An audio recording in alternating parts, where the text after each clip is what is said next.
Hello, and welcome to Burning Cinema, a nostalgic look back and review of films gone by. I'm your host Ross, and joining me is my good friend and co-host Tom, and together we'll be dissecting and exploring the world of cinema and what it has to offer. So Tom, tell the good listeners, what is it we do here at Burning Cinema, and how does it all work? So essentially, each episode, one of us will assign the other a film to watch, and in the following episode, we'll discuss thoughts and feelings on said chosen film, and if we actually liked it. And so we have a block of 4 episodes. Each one will centre around a theme, such as a genre or a particular location, and each episode will focus on a film that will either closely or loosely fit that genre. Nice, and I love the word loosely in that, and it will be loose, I'm sure it will. Full liberty taken. So, obviously, this one being our pilot episode, we've got nothing before that. So, you assigned me a film, and what did you assign me, Tom? So, our first theme to birth this podcast into the world was actually to talk about the end of the world. And so, the film we're going to be discussing is Roland Emmerich's 1996 sci-fi epic, Independence Day. Oh, I cannot wait. We must launch a counteroffensive with a full nuclear strike. Over American soil. If we don't strike soon, there may not be much of an America left to defend. Being exterminated. Let's kick the tires and light the fires.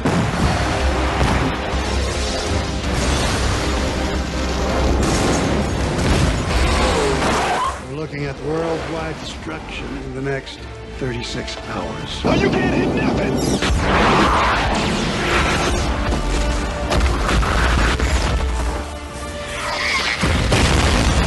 Fast enough, get him out of there!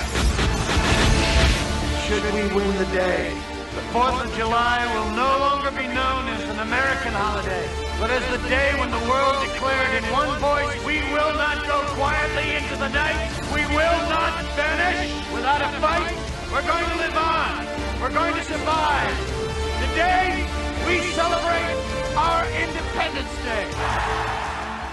Interesting, I've got to say. Well, just a couple of little facts, just for our listeners and for ourselves. So, Independence Day was released on the 3rd of July, 1996.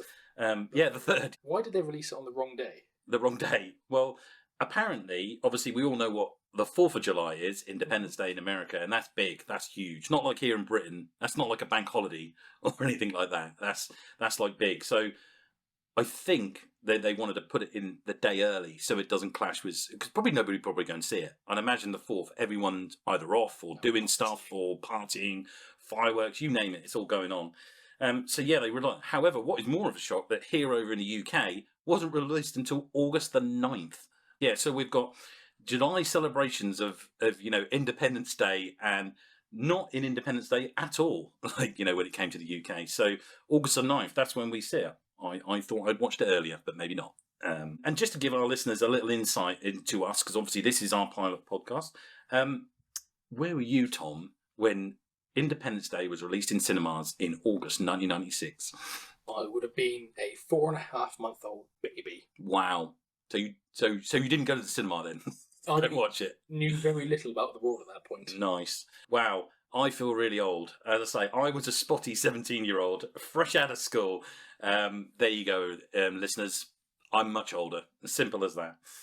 Tell us about it. Tell us the story. Oh, well, it was great revisiting this. I don't think I've seen it for quite a while. So, it's July the 2nd, not July the 4th. We've got a few days to go before it hits the fan. All right. So, someone's coming to Earth. It's aliens. They're coming to Earth. And they're not happy.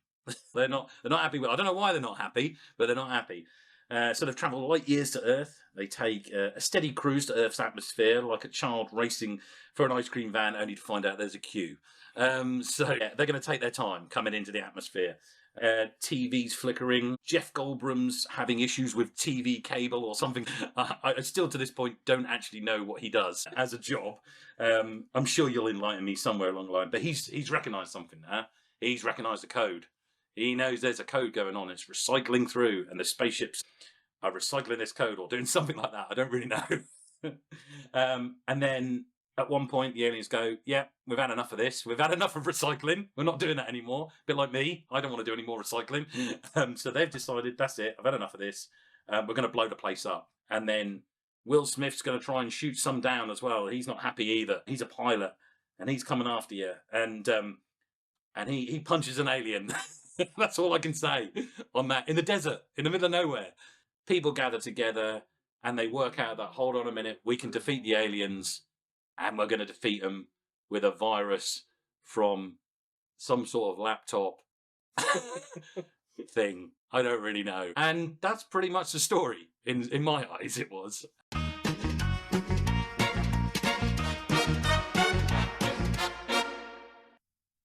I got to say, I love the beginning of this film. The opening is superb. Oh, it's just... There's the whole thing with was it the Apollo 11 footprint in it? Let's talk about that. It just... The ship comes over the top, there's the rumble, there's the noise. Vibration. And it's just the footprint, is the imagery of that, the footprint being blown away. They've been on that all them years and just swept it away, in an instant. It's like quite a symbolic shot, I think. It's representing humanity's footprint, and it's just been eradicated. It's just, I think, ultimately, it's the ultimate aim of the aliens, isn't it? To come along and eradicate us. And it's just that little bit of symbolism. The whole thing of this, and what we go over in the first few bits, is just really good. It just lots of imagery, lots of build up, all of it. And we're getting loads of images. A satellite, aren't we, being being smashed as the ship's making its way in. There's a satellite listening centre in it. We go to that, didn't we? And we sort of jump after we sort of had the aliens sort of turning up over the moon. We're a bit like, oh, what's going on? We then start building into a bit of a build up and sort of backstory, and we come to I think it's James Wong playing essentially a space nerd, bored out of his mind, playing golf in the satellite centre. Always playing golf, aren't they? Always golf. Nobody plays basketball in there, do they? No. And he's obviously bored. Nothing happens.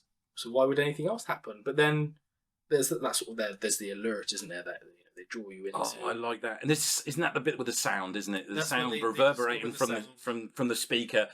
A great bit of sound design, may I say. It conjures all these kind of weirdness. They could have easily have gone for something 1950s or something eerie, or a siren, or a kind of gurgle, or some sort of beast noise. They went like a broken sound, isn't it? Like static or something. A vibrating feel to it, pulsating. It's a freaky noise. You listen to that and go, I know. What is that? I know. I don't like it. But it's weird because we kind of do know what it is, what is coming, don't we? Yeah. We've already been told on the poster what kind of is happening. We know what's going on. But for some reason, I'm sold. I'm cashing in. It's almost that sort of little horror-esque kind of vibe to it. Yeah, with that noise that they have. This guy that he trips over. He's tripping over the golf balls, isn't he? And he's just like he's walking in, and obviously they're going, look, there's a sound here, and this is the first part. It's been done in quite a few films, hasn't it? The old classic kind of someone waking up and sort of going, oh, hold on a minute, I don't normally do anything. Now we've got to tell somebody. Yeah, we've got to tell someone. We've got to tell the government. I think that's what I liked about this film, is that they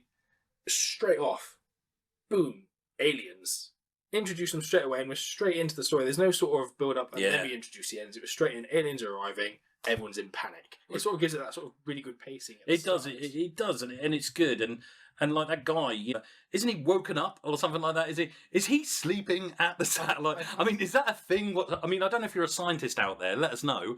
But do you sleep where you work? Do you live in the satellite stations? Yeah. If you're listening constantly, does it require you? Surely there's a shift pattern or something, or does it require? Or is it that serious that you have to wake the? Is he the director or the manager? Maybe he's got digs or something, or he's got an accommodation comes with the job or something. I don't know. Quite a good gig to me. And I think also then we jump to the politicians and the million. Sort of jump into them and everyone's sort of panicking. What is this? Where's it come from? How can you just pick this up? Usually, I quite like they have that sort of classic, almost cliche line, and they're sort of like, "Oh no, it's this is all weird." And how do you know this? Yeah. And the one just goes, "It's slowing down." And it's just. I think that was on the trailer. When I went to the cinema to see it, right? Not to see the film, but to see something else.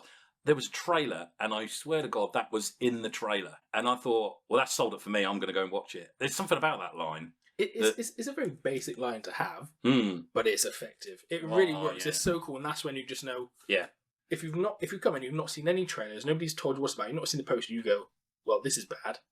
There's bad news coming, to say the least. Yeah. So we meet the characters, don't we? We do. We start meeting some of the characters. We met some of the. We meet. Let's have a look. We meet. What do we meet? Who do we meet first? We sort of Bill Pullman turns up. Bill Pullman. President Whitmore. quite conveniently, his former occupation is a pilot. I think it was in the Yes, Gulf War, wasn't it? he is. That's right. He's a pilot in Desert Storm or something like that. Yeah. So that might come in handy later on. Yeah, no, foreshadowing. I think he was. I mean, he was great as a president. He was sort of that sort of caring president, thoughtful, a man of the people. I think he played that really well. I think that was a really good idea. Sort of. It was really weird because from my generation, we remember him in the film Spaceballs playing Lone Star, and obviously slightly different. Slightly different role there, a little bit more comedic. Yeah, so from my point of view, I was thinking, well, what's Bill Pullman going to do? You know, because last time I saw him, he was driving a Winnebago across space. A good president in president terms, yeah. Yeah, very good. And then we're also meeting Jeff Goldblum.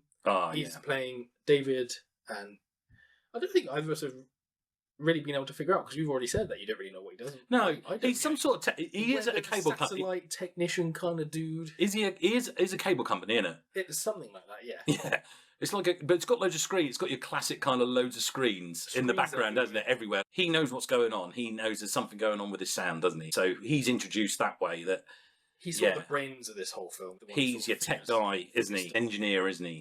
And then, are we reduced to Will Smith's character? Is he? We're slowly building up the character roster, aren't we? Slowly, but with everything that's going on, get the different people's lives being affected by this. Now we're jumping into our sort of main hero, I suppose, with Will Smith, and also we meet his character's girlfriend, played by Vivica A. Fox. She plays Jasmine. And he's, obviously in the film, he's just been rejected by NASA, hasn't he? Yeah, there's a little subplot in there, yeah. A little bit of a little hint as, he's just been rejected by more NASA. foreshadowing to come. Never got to fly on the shuttle. And, and he's got his mate, Harry Connick Jr., who I don't know his name, but we'll just call him Harry Connick Jr. He is Steve Hiller's, like, sort of, well, he's not his co-pilot, is he? He's like his best buddy, isn't he? He's like, according to my research that I've just conducted, Captain Jimmy Wilder. Of course we should know that he screams that, doesn't he? Yes, he does. We're introduced to like the usual suspects, all the people, who everybody is, and we've got the other cool character played by Randy Quaid. Yes, who plays Russell Case. Also happens to be a former fighter pilot. But there's a theme running here, isn't there? Yeah. If you're a pilot, you might be in this film. But he's now a crop duster. He's a bit of a drinker, isn't he? Yeah. Sort of been a bit alien. I kind of like his little subplot and his little background story, isn't it? You know, I like the idea that he represents, well, there were some people that were, you know, kidnapped by aliens. He was one of them. And he was one of them. He represents those people that, this is actually true. You know, people were actually taken by aliens. It's not all they're not just, and obviously he's thought of being mad, isn't he? You know, because he's... sort of makes fun of him. I mean, he's not a very good crop duster, I'll be absolutely honest, because he sprays the wrong crop. He's very good at crop dusting the wrong place. Yeah. I mean, we'll talk about it later where he ends up, but not a great pilot. But then he's been taken up by aliens and they did things to him. Yeah. Apparently, we've been told. he's had a difficult run. Then I think that's sort of the main sort of players in this film. Also, people come and go, don't they? And I think this is we've got the aliens' arrival, which is the big set piece, isn't it? Yes. I mean, there's some obviously, typically the aliens are deciding to spread themselves over the major cities, and then we've got these amazing shots of the cloud as they're coming into the atmosphere. The cloud, and it's got that sort of impressive lighting behind the cloud, a fast moving cloud. And then we get that. One of my favourite shots of the film is that AWACS plane. Oh, yeah, there's a plane. That's the first sort of casualty, isn't it? Where and he sort of flies into the cloud and they're like, we can't see anything. And then there's just that wall of flame. Yeah. And they're just obliterated. Yeah. That's the kind of first time that we get, like, hostile in it. They don't care. This is not good. I mean, we probably guessed that they weren't good to start with. But this just enforces us at this point that there may be something quite sinister about these guys. I don't think they're all just going to turn up and say hello. And so, we're then given, obviously, this casting of the shadows, which is great. It looks good, doesn't it? It does. And it's now probably, it's like all the way here in 2025, it's a trope now, isn't it? It's a thing, it's just what we do. I put it in the glass in Jurassic Park. The pencils falling out in Stargate, all those things are something big. And the shadow one is quite good because it certainly gives us a sense of, like, what I would say scale, which I always feel that we're probably going to talk about that quite a lot in nearly all our podcasts because it's my favourite thing, scale. If I can't understand that this is a threat or this is really big, then I'm not really convinced, I've got to be honest with you. And I think it draws into the scale of the mothership, because these ships over the cities are essentially spawned off the mothership, which is still in space over... Yeah. These are little mini things. Yeah. So there's by a comparison. bigger boss. Yeah. And I mean, these little mini things prove to be a big enough problem, don't they? And David, throughout all of this, he's a smart guy, and he's been listening to the making, and he's worked out that they're connecting to satellites across the globe, and essentially communicating, and he's working out that it's somehow some sort of countdown.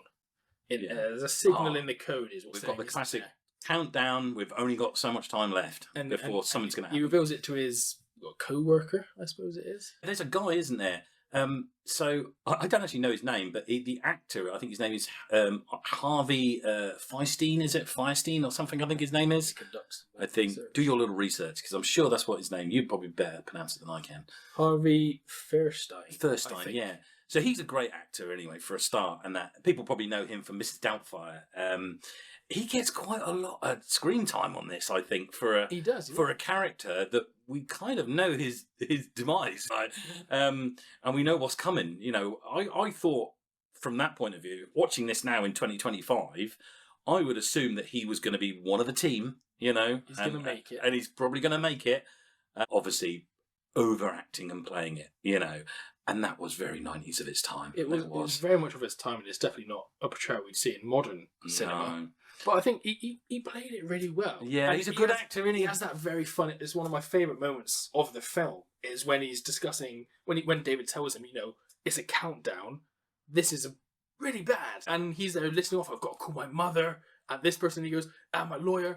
Forget my lawyer. And he believes David, doesn't he? He's like, if David says it's happening, it's happening. He needs to go. Obviously, Dave. I'm calling him Dave like I know him. Dave, my mate. Right. He's found a code, obviously, and is it his ex-wife or his partner or something that she works somewhere? Yeah, where's the very conveniently? I find in this film his ex-girlfriend Constance, which is Margaret Collin. Right. She works in the White House. Oh, how convenient! It's perfect, isn't it? But obviously, he decides he has to get there, but he's got to go pick up his dad. And his dad. Oh, just love Jules, isn't it? Just Jules, isn't it? Yeah. He's again. Oh, I'm terrible with names, isn't it? Judd Hirsch. Hirsch, there you go. I love him as an actor. Great, just a fine addition to this. His character was great as well, and the delivery he gave for he embraced the role of that father so well, and he constantly nitpicking it. Everything David did, nitpick. A lovely little criticize. Did we meet him earlier on? Didn't they? They're playing. We went past that, didn't we? We meet him earlier on, didn't they? They're playing chess. I forgot. So we're already introduced to his character. He represents the normal guy, normal old guy, innit? Who knows how it is in the world. And when he comes to the door and says vultures, everyone's looting and panicking as you do. Does he? I mean, he has a pump action. He has a shotgun with him. I think he has a shotgun. Yeah, he didn't take that with him though. Didn't think maybe not going to need that. No.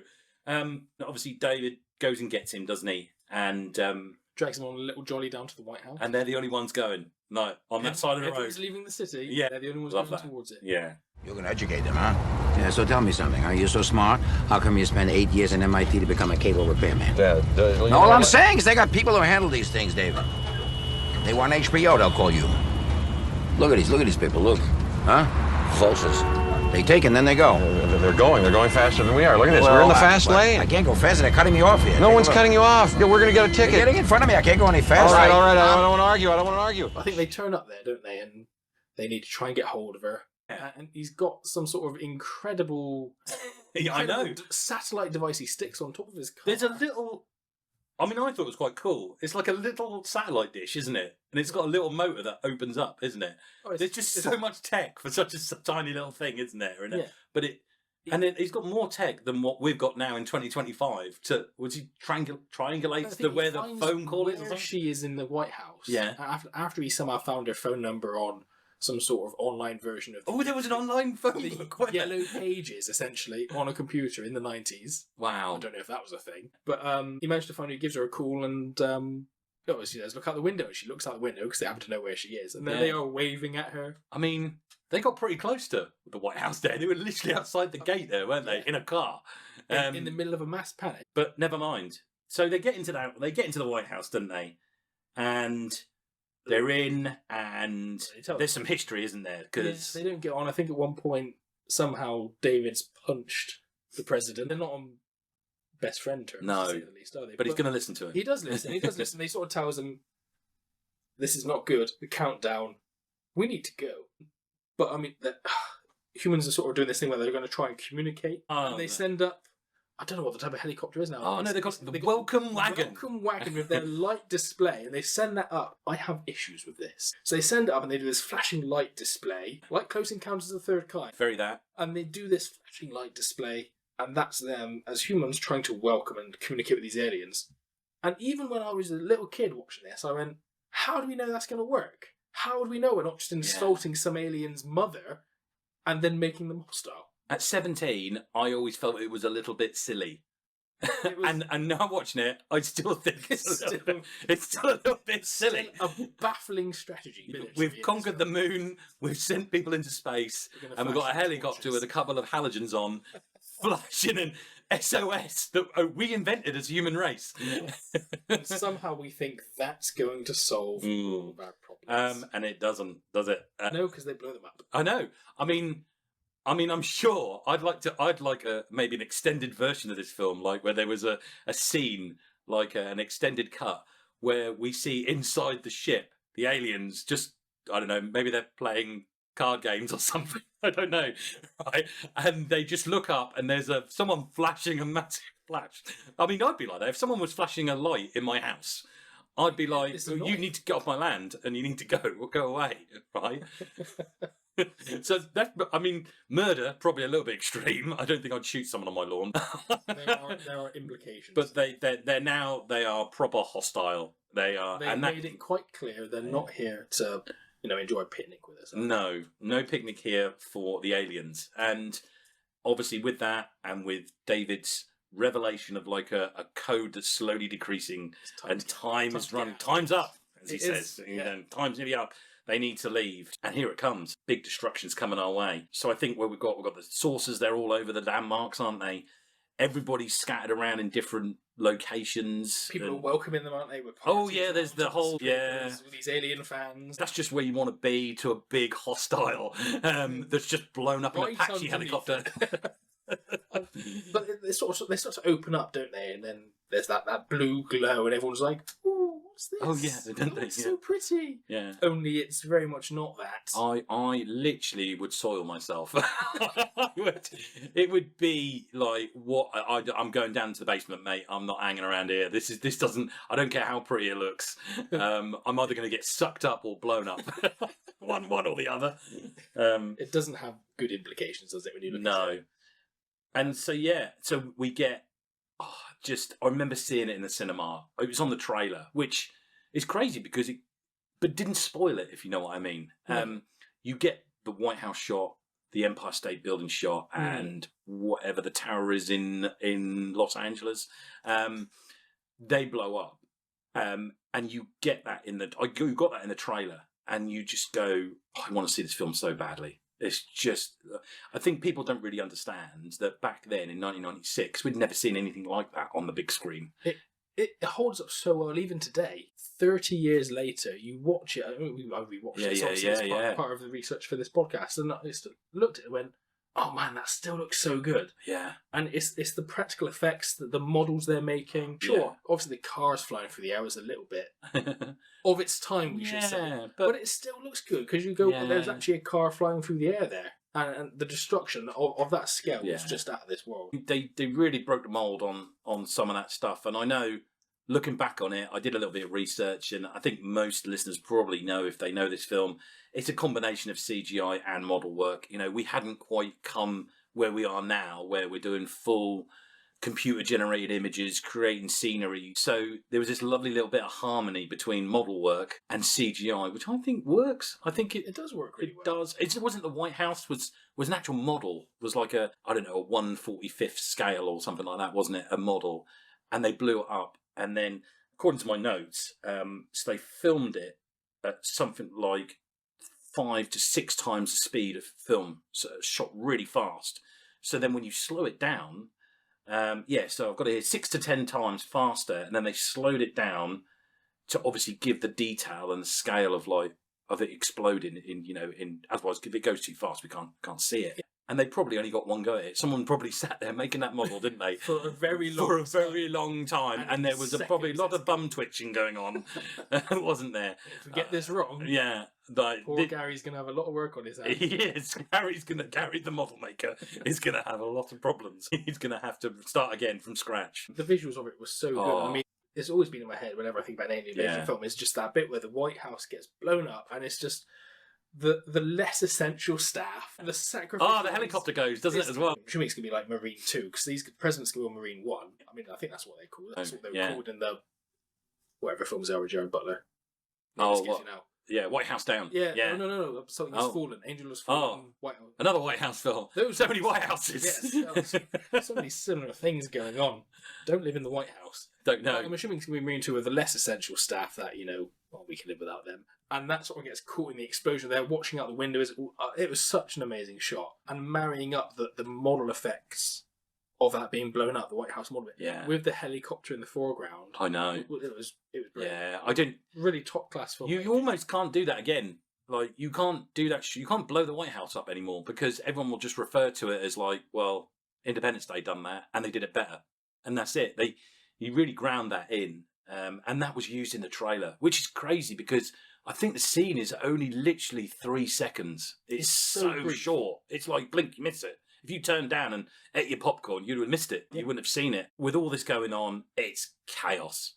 And they're flying away, aren't they? We managed to get our main characters away though, didn't we? In the helicopter. Everyone important is on Air Force One. They just sort of it's that sort of cliche shot, and I think he does a similar thing again in his film 2012, where the plane just escapes the explosion, right, just in time. There's a Cessna in 2012. Yeah, so I don't know much about planes. It's a classic sort of shot. Yeah, the flames engulf it, and everyone's like, "Oh no, the plane's fine." That's good. But everyone's safe, obviously ready to. Yeah. Jules has survived, hasn't he? He's there. What more could you? Vultures. The vultures aren't after him. He managed to get away. and then we move into the aftermath. It's a very sudden drop, isn't it? Down to the 3rd of July. It just stamps on the screen. 3rd of July. And they're in the air, aren't they? And if they're right, they're in Air Force One, aren't they? They managed to get to Air Force One, then they took off, and they're now all in there. And everybody's licking their wounds. We lost some people on the way, didn't we? We lost David. David's friend. Oh, he's gone. Yep. Crushed by a car, wasn't he? Oh, yeah, that was gone. We lost that lady, the stripper lady, didn't we? Who went up there with a big placard, didn't she? Yeah. She went on top of the building. She'd gone. I haven't mentioned it, but obviously, Will Smith's character's wife. Partner, she has a friend who's obsessed by aliens. She goes up to the top.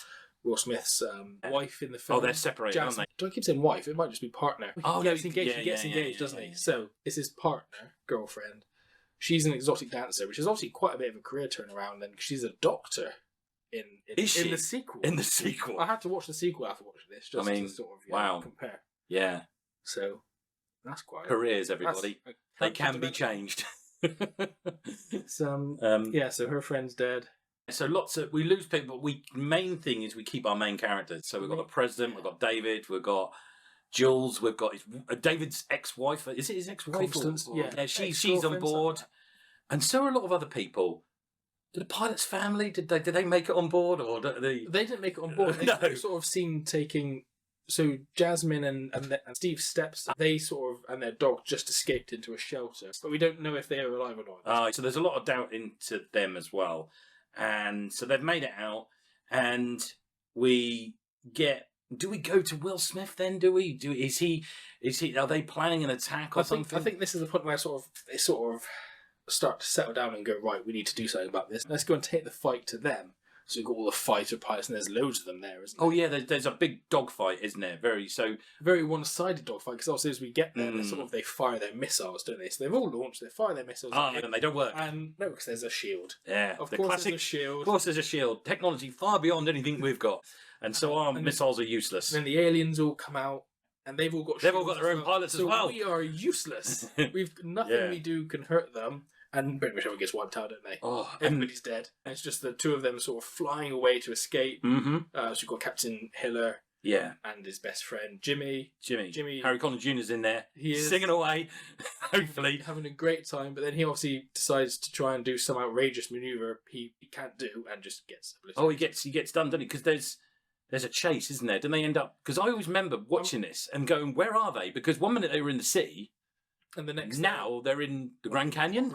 I'm assuming it's the Grand Canyon. They're in... I mean, that's quite far away, if I'm not mistaken. You know, they are on the move. But then I suppose they're in a fighter plane, aren't they? They move around quite quickly. They move at the sound of it's faster than sound, so I'd imagine quite fast. I don't know, but he's quite angry at this point, isn't he? Yes, Steve Hiller, and he's being chased. We lose Harry Connick Jr., who again I thought with how much screen time he was given, he was going to be like a little bit, you know, he was going to survive a little bit longer, and he was going to be there. But he was also sort of a bit of a comedic relief alongside, you know, David's friend. Yeah. Sort of that comedy element to his character. Still, the comedians are no good for us. Take away the fun elements. We don't want any of that. and then so he manages to trick the alien at the end, doesn't he? By deploying his parachute, doesn't he, to blind the alien? Ah, yes. He's running out of fuel. He's got no weapons. And he sees the wall coming up at the canyon, so he decides, I'll use my parachute. I'll block the alien's vision, and the alien crashes into the wall. Good, quite exciting. And Will Smith's. I do notice though. So this is where I depart for this film a little bit. So from this point, I do believe this is a film of two halves. So I'm going to say it out there now, and this is where we might disagree. Where I find that the music changes when he's flying through the canyons. We get a very military kind of orchestral soundtrack rather than the deep, disturbing thing. I know it's changed. I get it. But I always felt that, you know, it's probably because Harry Connick Jr. has died and I feel sad. I don't know. Maybe he should have... maybe he should have used one of his blends of jazz to get him out of that problem. I'm sure the aliens would have loved It Had to Be You. Or something, do you think? He could have sung it to them. They could have think, oh, actually, we've changed our minds. Earth is lovely. Earth is happy. Let's leave them alone. They do lovely jazz. And Will Smith punches an alien. Yeah, I mean, it's kind of cool. He goes over there. He's obviously very angry. His best friend's just died. And the alien pops his head out.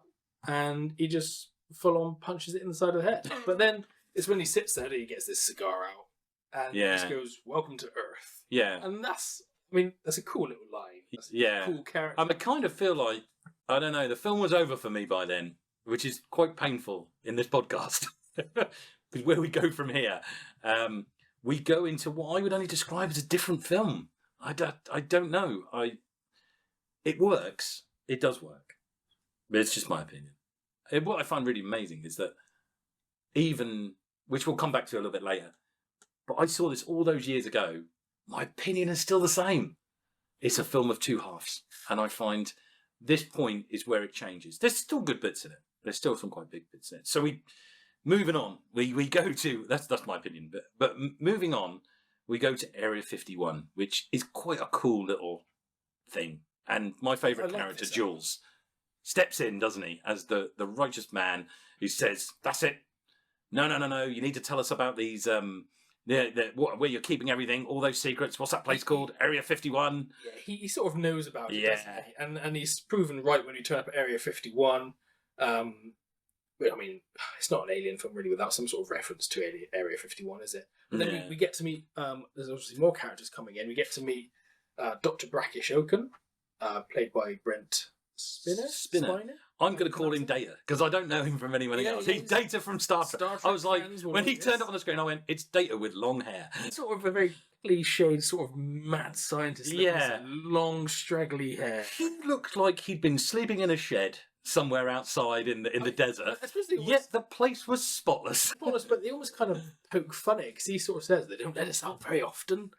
and his appearance agrees with that statement. But he's quite a fun little character. Right? I do quite like his portrayal. There's that sort of hyper enthusiasm. This is his life. He loves Alien, and it's almost like he's almost glad that the aliens have turned up to invade. But they're not happy, are they? They're like, have you seen what's been going on out there? Everyone's angry, and he's like, I'm having the best time of my life. More research, and they're like, They're like, Everybody's dead. humanity is dying out there, you know. In fact, Bill Pullman says it, doesn't he? So he says that people are dying out there. I think they do have a little bit of conflict, don't Yeah. they? Because he's just too enthusiastic and Yeah. the president's a little bit upset with him. And we slowly but surely, I kind of like the idea that the Roswell crash and that kind of links into that ties nice into, little doesn't it? MacGuffin, doesn't it? You So know, we've that got a ship down there. the ship, this was the ship, we knew about it all along, you know, but nothing dead happened aliens. and it only lit up a couple of days ago when they came into the atmosphere. So, But very conveniently, because all the refugees have for some reason decided we're going to go to Area 51, oh, and they pick up Captain Hiller on the way. Yes, they do. Because he's got the alien he's punched Randy in the Craig face. picked him up, hasn't he? And they bring this living alien, which obviously then causes, chaos for the scientists going, Yeah. there's actually a living alien. We've got to study this thing, Yeah. as scientists do. And so they decide to do an autopsy, don't they? Oh, yeah, we have got to have an alien autopsy. Because he's already mentioned that essentially these aliens, they're quite, it's a really quite cool design. This is the first time we're sort of getting to see them properly. Is they're essentially wearing a biological suit outside of their own bodies. yeah. They're tiny, aren't they? There's a little fact here, isn't there? That a character, one of the guys or surgeons who's doing the I think he had like a line earlier on in the film. Yeah. And then, so he's working on the ship, I think, and then he turns up doing the autopsy as well. I think so. And he's been in quite a few other films, actually, hasn't he? He's Yeah. and also in Alien films.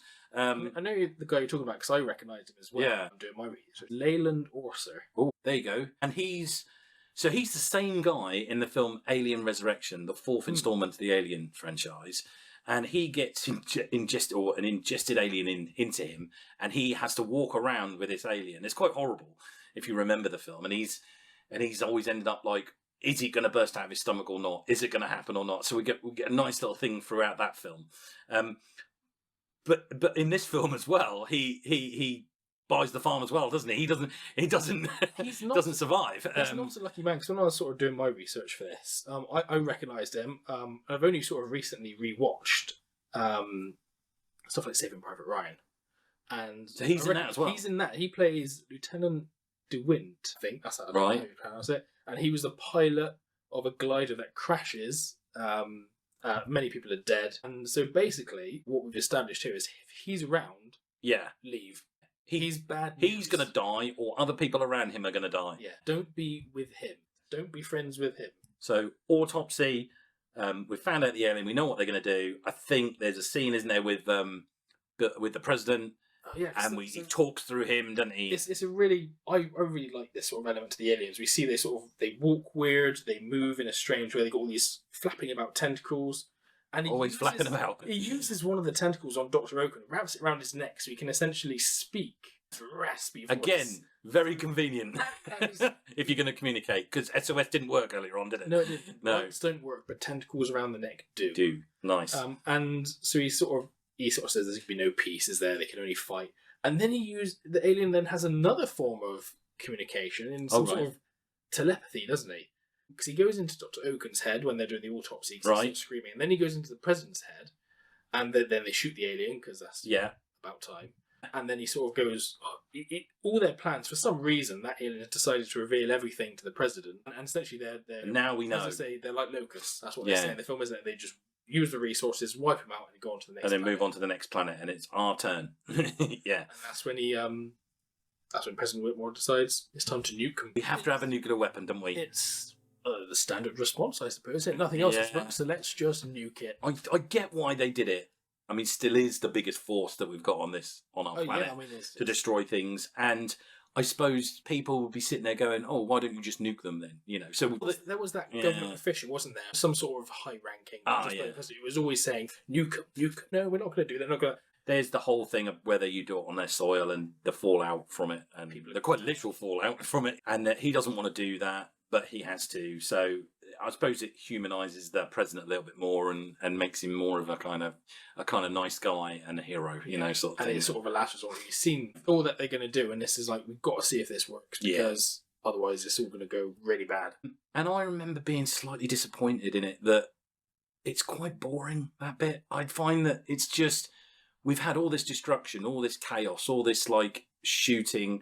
I seriously think the director probably run out of money at one point. It was probably hemorrhaging money like there was no tomorrow.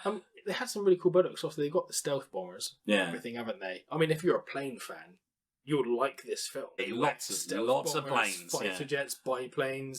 But like you said, I see where you're coming from, because I think they just focus, don't they, on that sort of observation crew in their little like night vision camera they have. Yeah. And you just see that bright white light, and then it's like those guys in that little truck. I mean, they must have got a medal or something, surely, mustn't they? Or that's a whatever. rough job. They say, hi, what we'd like you to do is we'd like you to go and sit in this like armoured truck, very close to a nuclear explosion. Or, by the way, there's aliens there that can literally devastate and shoot the place up and kill you. Let us know how it goes. But keep us informed of how it's going. Whereas chaps off to... Got to be honest, probably would have got in the truck and drove the other way.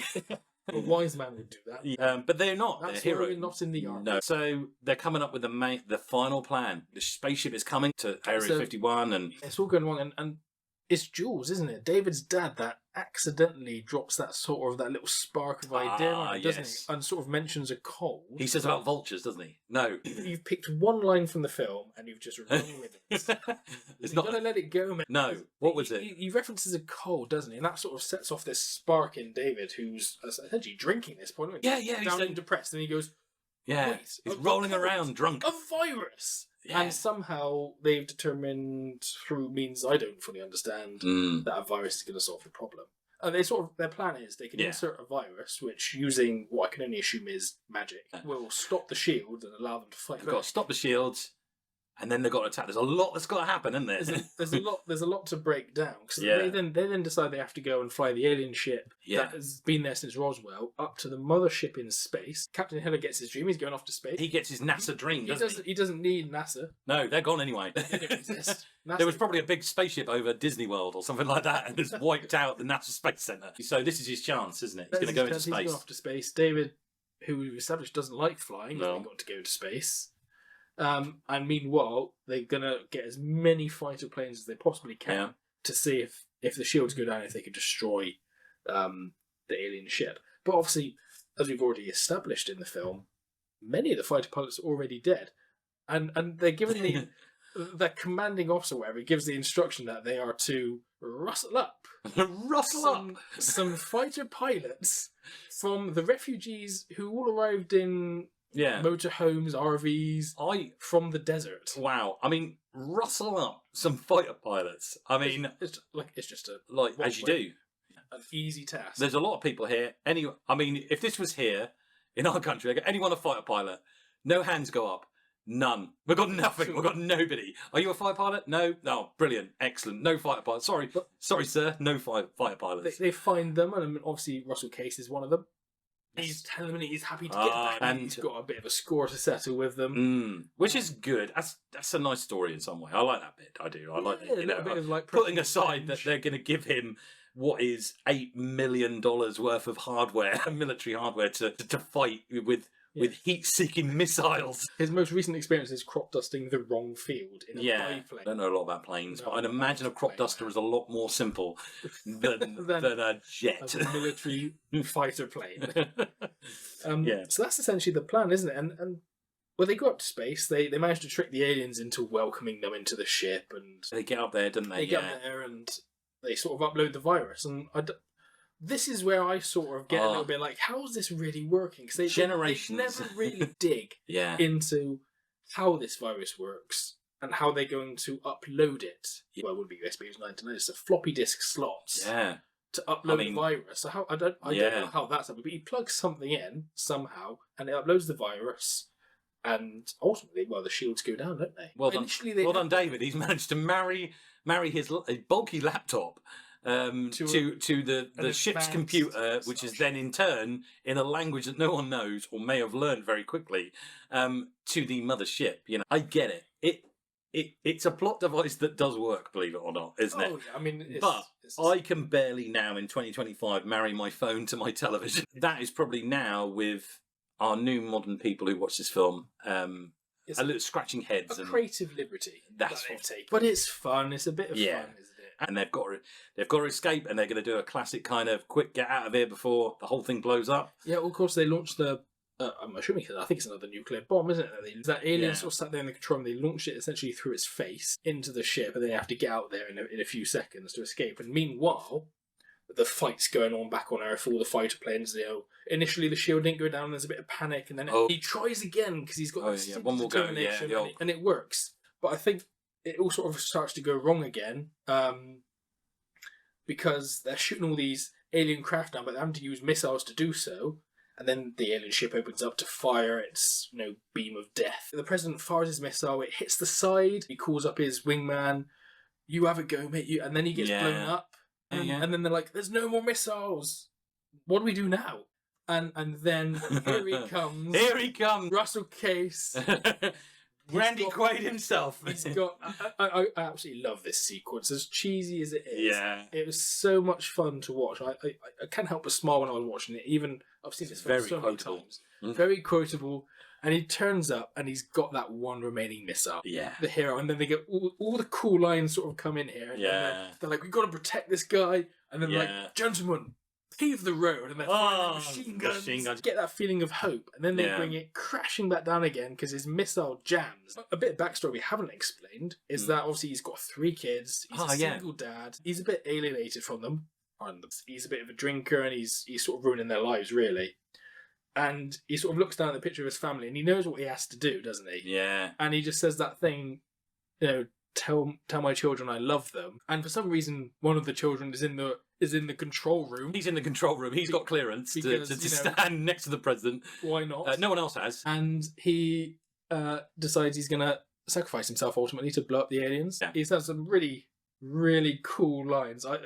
I still have a little chuckle when he just sort of, shouts, in the words of my generation, up yours. It's just, I mean, that's quotable, isn't it? It's such a good little line. And then, as he goes up into the blue beam of death, he just goes, "Hello, boys, I'm back." And in that moment, I find, because you sort of think maybe this man is just mad. But when he says that, I sort of sit there and go, that character has been abducted by aliens. Genuinely, at that point, you go, I totally believe him. Now he's getting his revenge. Even though, I said earlier on, I feel this is a film of 2 halves, and I find the second half disappoints me. There are elements, like you say, like that are quite good filmmaking and fun to watch. And I couldn't think any other way you'd try and end it, to be honest with you. So. Interestingly, I found out doing research for this that apparently the original plan was to have Russell Case flying his crop dusting biplane. No. Along with these fighter jets. And I think, thankfully, I think they had a little bit of a thought and went, I don't think that's going to work. No. Which is probably for the best. I mean, it would have been... it would have took him hours to get there, would it? Like, he would have shot miles off. It would have explained why he's like, "I'm still here, Mr. President." Yeah, in a I've plane. got a missile. Maybe that was a little bit too far-fetched. It's weird, isn't it, how they go... that makes more sense, doesn't it? That he would... But he ain't got no missile, has he, or anything like that? Unless he just loaded into the passenger seat at the back. So just where would you fit a random heat-seeking missile in the back seat? They're not compatible units, are they? I reckon they're quite heavy as well. You won't be able to just lift one in there. That was a good creative decision. So put him in a fight. We did mention that everything else has to work. There was such a lot at stake because everything had to work exactly all around the world as well. Yeah, because then let everyone know by Morse code to let the whole world know this is how you do it. And then you've got, which is very topical now, when you go to the desert. And in the desert, you've got, and I remember watching this when I was younger, and I felt quite offended by it. As a British man, you have the RAF. They speak in a very posh voice. It's the damn it. I can't remember what they say, but they say it's a damn Americans. About time, isn't it? And they even say, about bloody time, didn't they, or something, did they? And you just go... And I remember sitting in the cinema and me and my mate's shoulders just dropped. We just went, oh, God. Strangely enough, watching it now, the age I am, and watching it again in this capacity, throw away now. Didn't really mean anything. I just watched it and went, that was it. There we are. There they are. There's the British. Oh, and there's the Israelis and loads of other nations that are all sitting there with their flags, and I suppose it's supposed to show that no matter what differences, we're all united because we all want to join together, which makes sense. That's nice. It's not a totally happy ending, is it? But it ends, and that's what I like about it. Is a film that ends. It actually you could have left it just there. Some would argue perhaps they should have. Spoiler alert for the sequel. Yeah. But I mean, we haven't even mentioned, have we, that in amongst all of this, Oh yeah. the president's wife died. Yeah, Battlestar Galactica fans will know her very well as the president, and it's Mary McDonnell. Is it? I don't know who that is. Well, she is the president's wife in this film, Right. But I think in Battlestar Galactica, she ends up becoming the president in their sort of space. I've not seen because she would know, wouldn't she? Having been the president's wife, she would know what to do, wouldn't she? Well, yeah. And she would know how to, like, aliens and everything. And obviously, we didn't mention Bill Pullman's The President's Speech, isn't it? Oh, the iconic. We celebrate our independence, and a big little fact here, which is, again, it's a throwaway fact, that when he did that speech, there's cheering at the end, isn't there? All the pilots are all cheering, aren't they? And everything. Apparently, the cheering wasn't included. They weren't going to do that, which now seems really odd. Why would they stand there in silence? He's giving out this really patriotic speech, isn't it? And about how we're going to do it, and he's rustling the troops together and giving them something to fight for. And he's given the speech out, but apparently he did the speech in one go. And then afterwards, without the director's direction or anyone telling them, the whole crowd started cheering, and they decided just to keep it in. And that was it. Which is really weird, because now when you watch it, they're just going to go like a really awkward feedback on the mic. Thank you. And then he just our next speaker. Yeah. Our next speaker, we've got a safety speech by John, who's the safety. Make sure you're all wearing your high visibility jackets when you makes sense. Nobody is to press the button unless we tell you to. I am baffled by that. I don't understand why. That is really weird, isn't it? Why would they not cheer? Yeah, unless they were going to do it in post. They were going to put some cheering or maybe do a scene or something like that. Maybe they didn't have to. Maybe, everyone's done it, and actually, that's really realistically what we wanted. So that would have been natural to just have them cheer anyway, wouldn't it? Yeah, you would think they would all be getting up and being so now we know. roused. Now we know they weren't cheering. Yeah. As they were told to. They were genuinely cheering Bill Pullman. Fair play. They were genuinely pulling, as they were really gobsmacked. His speech was done really well. I remember watching it again, and I keep coming back to this when I was younger, and it did sound very cheesy. Being a British boy, sat there watching this all American, and it is all American, isn't it? And fine. And I don't think you would do that nowadays. I don't think you could. Maybe you could, I don't know, in the right moment, but I think people will just go, ugh, God, now. Yeah, ugh, but it fits to the film, doesn't it?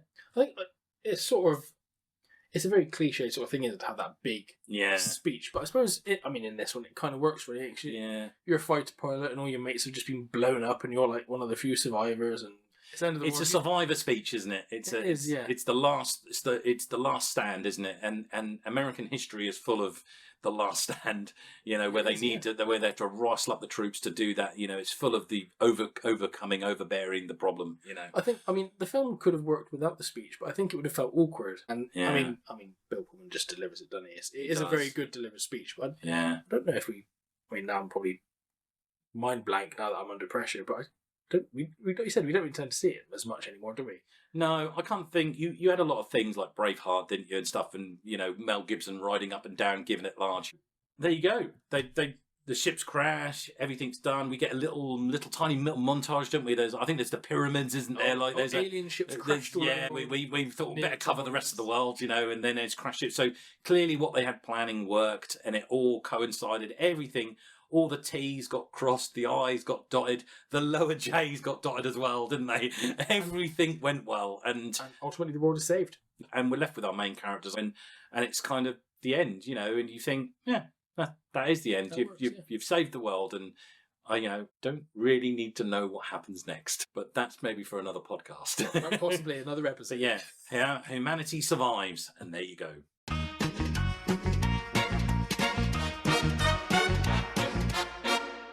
Who's your favourite character? Oh, you know who it is. It's Jules. Love him. Vultures. Always after those vultures. There's something about him. I don't know whether I just like him as a character actor. I think he's just great. And I think he's one of these characters in a film that he spices it together. He glues it together, doesn't he? He's the average man, and you always need an average man. Where David, he's quite clever, and you got the president, he knows everything, don't we? And then we've got, Will Smith's character is like, well, he's a super pilot.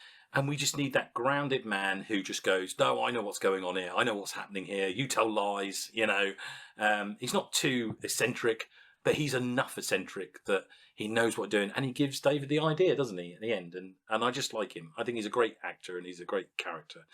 I'm going to keep that in their family, and it's David for me, David Levinson. I love Jeff as an actor. He's so good. He brings so much personality to a character, and I think as David, I love the character development he goes through in such a short space of time. He starts off and he's this guy very passionate about the environment. He's very demanding in the film about recycling. He cycles everywhere, doesn't smoke, doesn't drink, that sort of thing. And he goes through that phase where he then starts drinking, because he thinks it's the end of the world. And at the end of it, he's that sort of gone from that sort of tech guy, happy in his world, to this sort of essentially superhero, save the world. He's having a cigar. He's a bit more laid back about life because he's seen it. I like that development. He plays it very well. I think I just enjoyed the character, and I enjoyed the way he played him. It was a nice little performance from Jeff Goldblum was the go-to science guy, wasn't he? Of the 90s, wasn't he? I mean, he plays he's in Jurassic Park, isn't he? Park, he plays that. Penn State, Cats and Dogs. Oh yes. Wow. Just wow.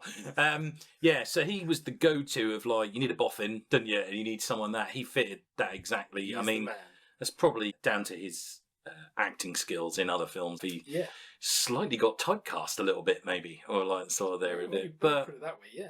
But he's a good actor, isn't he? I remember him from years ago in The Fly. And again, he's playing a doctor in that, isn't he? Teleportation and stuff and everything that doesn't work. You need a doctor. Yeah. There he is. Yeah. So maybe that started a little bit earlier than Jurassic Park then, and maybe that's sort of. But he's obviously done well. But no, I like good choice and everything. Yeah. Do you have a favourite scene then? I do like the White House scene where that on a technicality is just absolutely awesome, and it's really good, and it comes at that point where we've seen the buildings blow up. It's almost like we get, here's a building blow up, here's another building blow up. Oh, but you haven't seen this one though, and this one's going to be even more spectacular. I think it's also what the White House sort of symbolises, isn't it? Seeing that blow up. It just it's not just the look of it; it's the sound design as well that's on it as well. As the helicopter and the blades break from the helicopter, it's just believable. And for a film that's shouldn't be believable, it should be unbelievable. It's still quite grounded, and I think that's why I like that bit. Yeah, I'm close to agreeing, because again, the destruction scenes are so fantastically put together. The opening is I think one of the a really strong opening for a film, but I'm still really sold on the big fighter jet fight at the end. And they say when we've got Russell Case making iconic lines, that sort of that, are we gonna do it? Oh, we've got so close. And it's just fun. I mean, and they did it. It's hard. It's hard not to like a film with a bit of a dog fight between jet fighters and alien ships. I think that's great. They're really good fun. Independence Day. There you go. Independence Day, 1996. So, Tom, you probably want to tell our listeners, we've got a little thing. It was like a rating system. A rating system. And stars would just be too old, wouldn't they? And they just wouldn't be, everyone's done stars. We have essentially what we call our flame rating. Nice. And there's 6 levels from, 5, 4, 3, 2, 1, 0. 5 represents, the film is fire. This is brilliant. Top level. This is great. Awesome stuff. Brilliant. And then it goes all the way down to 0, which is essentially the flame of this film has died. Or perhaps it never even really caught on. Don't waste your time. Yeah. Don't watch it. Dead. Yeah. Anyway. So that's our sort of rating system. So what are you going to give it? Well, I think it was between a 3 and a 4. I've got to be honest with you. I think to give it a 4 is fair because mainly for the first half. As I say, I believe it's a film of 2 halves. You've got the beginning, which is just awesome. The build-up, the imagery is all just great. Then, I said it before, I can pinpoint it almost to the point. He punches that alien. That's the point. That's a marker. It's like, from that point on, I lost the will of it. The credibility starts dropping. Just the pace, it loses pace and loses everything on it. Maybe it's me, I don't know. But the crazy thing about it is the same opinion as I had when I was 17. It's still the same. I find that quite amazing. When I watched it again the other week, it was just, I'm still at the same. I wanted it to change me. I wanted to say, no, this is different. When I watched it when I was 17 was completely different. When I watched it now, nah, my opinion is still the same. But saying that, I'd give it a healthy 4 flame. I would, easily. I'm going to have to agree with you on the 4. I mean, I like this film. I enjoy it. I'm happy to watch it. For me, it's a classic blockbuster. It is It has enjoyable. everything you want. It's not overly complicated. It's got enjoyable characters, enjoyable storyline. Yes, listeners, obviously we have to give each other a film for the next episode. And, well, for this one, it's for me to give you, Tom. And it's keeping in with Aliens and the End of the World theme. Rachel, want to see something cool? He hid right behind our house. Lightning doesn't strike twice.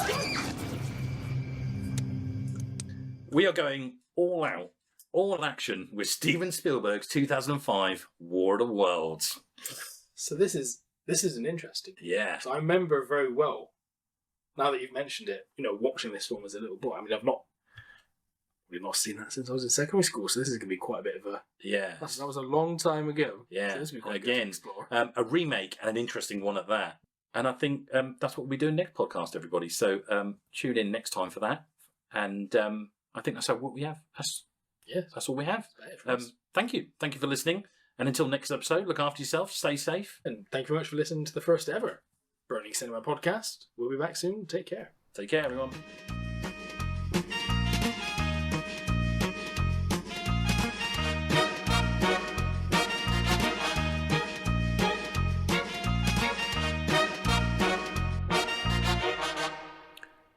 And remember, you can follow us on our YouTube channel with new episodes every other Monday.